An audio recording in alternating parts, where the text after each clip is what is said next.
Usually when I upload videos to this page, I talk about just a single update for an upcoming horror movie. But oh no, today, my friends, we have 3 updates for 3 upcoming horror flicks. We have updates today for the Five Nights at Freddy's movie, Saw X, and The Exorcist Believer. Let's get right on into it. Well, sometimes that is better.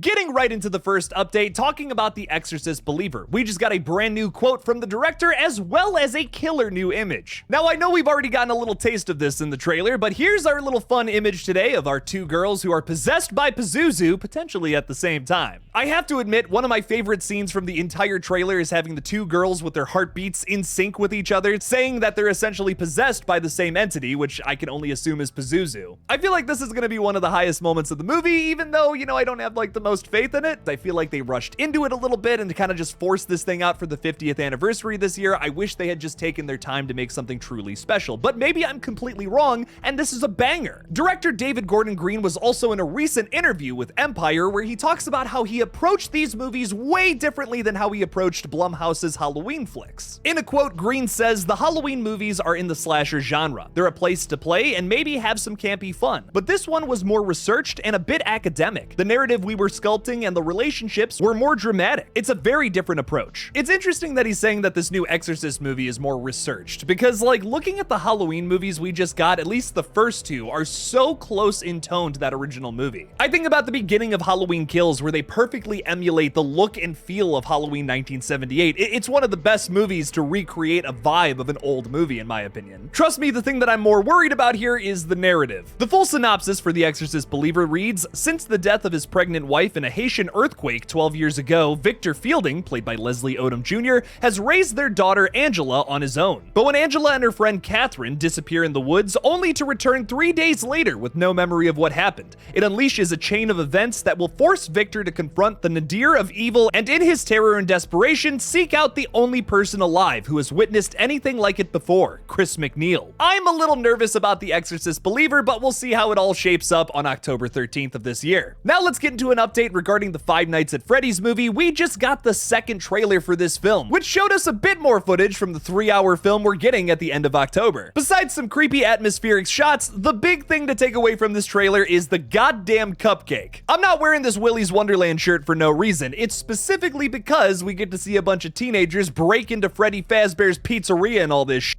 And it's basically the same setup as what we got in Willy's Wonderland. A bunch of kids break in and they all get murdered by the animatronics. I'm seeing a lot of moments in both of these trailers that feel very reminiscent of like the Banana Splits movie or the Willy's Wonderland, which this will be a crazy trifecta when this movie comes out in October. I'm just really hoping that Five Nights at Freddy's can do something that's not just a lore jam-packed story, it's something that stands the test of time and is better than the other animatronic horror movies we got. Because both the Banana Splits movie and Willy's Wonderland are just fine in my opinion. Willy's Wonderland stands out because you have a silent protagonist in the form of Nick Cage at the front of it. So like that's cool, but Five Nights at Freddy's needs to be the staple. Both of those movies kind of just ripped off this concept. Evil Chuck E. Cheese is what it all boils down to at the end of the day. The fact that this is going to be 3 hours just makes me think this is going to be only for hardcore Five Nights at Freddy's fans. Now, while I feel like the majority of the movie is going to be lore focused, that's not to say that I don't think the whole thing's not going to be fun. I mean, we got a sequence in the trailer where a cupcake eats a teenager's face. I mean, listen, I'm already impressed. I have my worries, but I'm impressed by that. I gotta be real. Blumhouse's adaptation of the Five Nights at Freddy's video game is being described as a troubled security guard begins working at Freddy Fazbear's Pizza. While spending his first night on the job, he realizes the night shift at Freddy's won't be so easy to make it through. Another thing I want to throw out there about the Five Nights at Freddy's movie is that the Jim Henson's Creature Shop is doing all of the effects for this practically. So although I have my worries about the runtime of this film, 3 hours for a PG-13 movie, like come on,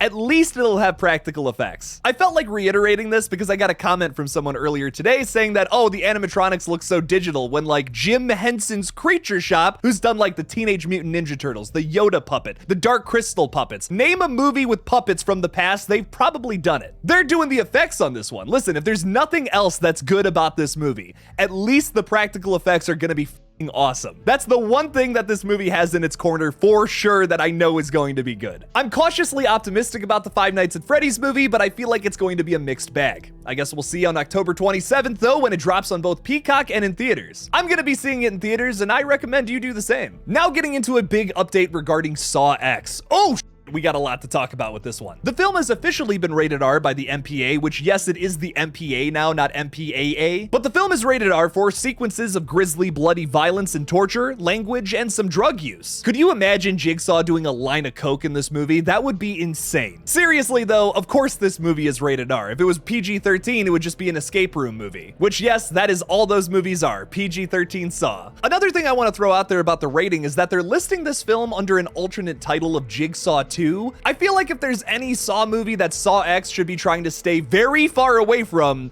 it's Jigsaw. Jigsaw is what I think everyone thinks the Saw franchise is. Bad twists, bad traps, inaccurate representation of a time period. I really don't think they should be associating with that one specifically over anything. Like, call it Saw 6 2 if you really want to. I don't know why I'm so hung up on this. I'm just like, are you serious? Jigsaw 2 was seriously something they were considering for this? Okay, f it. On top of all of that, before its release next month on September 29th, Kevin Grutert gave us a very interesting comment regarding the film and how the tone will be very different from anything we've seen in past Saw movies. Talking with Empire, director Kevin Grutert says, Kramer is the center of the story. Saw X is an emotional journey that you go on with John Kramer and less a slaughterhouse that you experience from the point of view of the victims. Obviously, there will be people that can't handle it, but I think it has a good chance of appealing to people beyond gore freaks. Wow, that sounds really ambitious for the 10th movie in the Saw franchise. Hats off to you, Kevin Grutert. I'm excited to explore a Saw movie that's a little more focused on just John Kramer as a character. I've always felt like he was the most compelling part of this entire franchise. That's why I keep coming back for more, if I'm being honest. I really enjoyed Spiral as a one-off story, but I'm so excited to see Tobin Bell back in this movie specifically. It's gonna feel like some of the old movies, like maybe Saws 1 through 3D. Touching on that emotional journey comment as well, if you remember from the Saw X trailer we got a little while back, they utilized the Hollies song, The Air That I Breathe. It's a strangely emotional song considering the subject matter of, well, a Saw film. I thought that was weird when I saw the trailer at first, but maybe it's secretly fitting to a movie that's just completely different than anything we've seen in the last 9 movies. This has me even more intrigued in the film than I already was. I'm really excited to see what they put out here. Lionsgate teases, the return of Tobin Bell to the franchise furthers Lionsgate and Twisted Pictures' goal of a film that captures everything Saw fans love about the franchise, while also keeping them guessing with all new traps and a new mystery to solve. John Kramer is back for the untold chapter of Jigsaw's final games. As most of you already know, Saw X will take place in between Saw 1 and Saw 2, almost acting as a Saw 1.5 like it's a Lion King sequel or some bullshit. It'll take place in Mexico City, where John Kramer goes after a bunch of charlatan doctors that said they could cure his cancer, but in reality, they didn't do a lick of shit. There's something really satisfying about watching a bunch of assholes get killed in very vicious ways, almost like when you're watching a Rob Zombie movie, for instance. Oh boy, it was a big old day for news, and we haven't had one of those in a little while, trust me, I know. What do you guys think about all these updates regarding Saw X, Five Nights at Freddy's, and The Exorcist Believer? And what are you the most excited for out of all 3 of these bad boys? Leave me something about it in the comments below. Thank you so much for watching these brand new updates. Don't forget to like this video and subscribe for more horror content in the future. If you want to support this channel further, you can support me on Patreon by clicking on the link in the description of this video. Thank you all again for watching, and as always, don't forget to kill it out there, y'all.